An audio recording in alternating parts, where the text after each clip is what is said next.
안녕하세요. 척튜브와 함께하는 시간입니다. 저는 고려대학교 안산병원 정형외과 박지원. 저는 아주대학교 정형외과 이한동입니다. 오늘은 제가 환자가 돼보겠습니다. 환자가 되어보시겠다고요? 네. 환자가 돼서 네. 이한동 씨께 제가 궁금한 거 한번 여쭤보고 싶어요. 저도 이따 한번 환자가 돼서 한번 여쭤보겠습니다. 네. 그래서 저는 이제 오늘 주사에 대해서 되게 궁금한 게 많아서 한번 여쭤볼 건데요.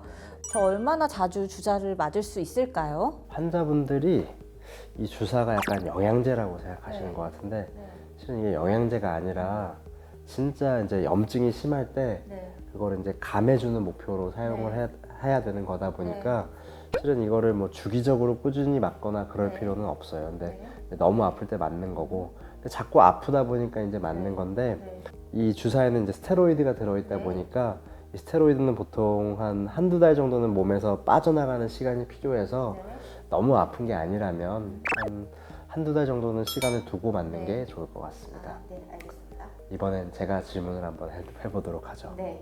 제 환자 중에 이런 분들이 꼭 있어요. 아니 같이 경로당에 다니는데 우리 옆에 있는 할머니는 저번에 주사 맞고 와서 뭐 효과가 좋다는 둥, 뭐 몇 개월 갔다는 둥 그러는데 아니 나는 효과도 없고 뭐 효과 있어도 뭐 하루 이틀인데 이거 선생님 왜 그런 거예요? 선생님 나만 대충 놓은 거예요?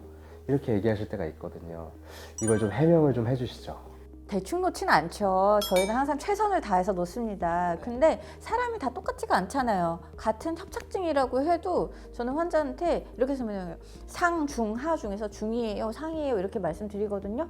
당연히 협착증의 정도가 경미하다면은 주사 효과가 훨씬 더 좋겠죠.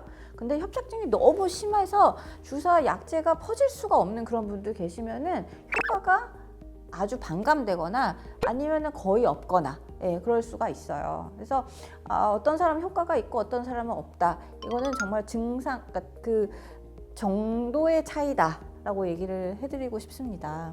그러면은요, 이한동 교수님 그 경험하셨던 케이스 중에서 나는 이런 사람한테 주사 놓으면은 정말 좋아지는 경우가 많다. 어떤 환자예요? 저는 실은 뭐 아까 여러 가지 주사를 얘기했지만 그중에 이제 신경차단술을 예로 하자면은 신경차단술의 가장 효과가 좋은 경우는 이제 젊은 추간판 탈출증, 이제 디스크 환자에서 가장 효과가 좋다고 생각을 해요. 그래서 젊은 이제 추간판 탈출증 환자들이 실은 굉장히 심한 통증을 호소를 하거든요. 특히 이제 다리 쪽까지 내려가는 통증을 많이 호소하고 막 다리도 뻣뻣해서 못 들고 이제 이런 증상을 호소를 하는데 그런 분들은 이제 주로 생기는 게 이제 염증이고 추간판 탈출증은 한 번 고비만 넘어가면은 그 이후로는 쭉 나아지는 경과를 보기 때문에 저는 이런 분들이 이제 신경차단술이 가장 효과가 좋다고 생각합니다. 네, 그러니까 젊은 급성 추간판 탈출증 환자는 수술을 바로 고려하는 것이 아니라 주사 치료를 고려하고 특히 신경차단술 하면은 좋다. 그럼 이번엔 제가 다시 질문해 보겠습니다. 환자분들이 이제 한 번 맞고 효과가 없어서 제가 이제 두 번 또 놓자고 이제 얘기하는 경우도 있거든요. 근데 환자분이 이거 한 번 맞아서 효과가 없는데 두 번 맞아서 효과 있겠어요? 뭐 이런 식으로 얘기하는데 과연 한 번 놓고 또 두 번 놓는 거에 대해서는 어떻게 생각하십니까? 전 3, 4번. 3, 4번. 네, 환자분한테 무조건 3번. 네. 왜냐면은 이제 이게 우리가 아무리 그 정확하게 타겟을 한다고 해도 뭐 접근이 잘 안 될 수도 있고요. 증상이 심하면은 약이 제대로 잘 안 들어갈 수도 있고 그렇기 때문에 저 같은 경우에는 3번 정도는 우리가 이제 주사를 해보는 게 좋다 생각을 해요. 그래서 한 번 맞아서 효과 없는데 두 번 맞을 필요가 있나요? 라고 물어보신다면은 저는 당연히 한 번 더 해보시는 게 좋겠다 라고 말씀을 드리고요. 3번 맞았을 때 좋아하시는 분들도 상당히 있습니다. 네. 제가 궁금한 거는 이제 주사를 하고 나서 또 시술을 받고 나서 환자분들이 댁에서 잘 계시다가 어떨 때 급하게 이제 병원에 와야 되는 그런 경우가 있어요. 근데 이런 경우를 이제 잘 모르시는 분들 계시거든요. 어떤 이런 응급 상황. 우리가 정말로 빨리 의사를 봐야 되는 그런 상황은 어떤 상황일까요? 진짜 이런 상황을 정확하게 아시는 게 중요하고 저는 3가지 상황에서는 반드시 바로 병원에 오셔야 된다고 생각합니다. 첫 번째는 다리에 힘이 빠지거나 아니면 대소변이 내 맘대로 조절이 안 되는 그런 경우에 빨리 오셔야 되고 다음으로는 이제 열이 나거나 그렇게 뭔가 염증이 의심되는 경우에 빨리 병원으로 오셔야 됩니다. 마지막으로 이제 심한 두통이 있는 경우가 있을 수 있는데 그때는 이제 뇌출혈 같은 게 생길 수 있기 때문에 그 세 가지 경우에 한해서는 반드시 빨리 병원으로 내원을 하셔야 됩니다. 그리고 좀 전에 말씀하셨다시피 열이 나는 경우에도 상당히 이제 응급한 상황이라고 볼 수가 있어요.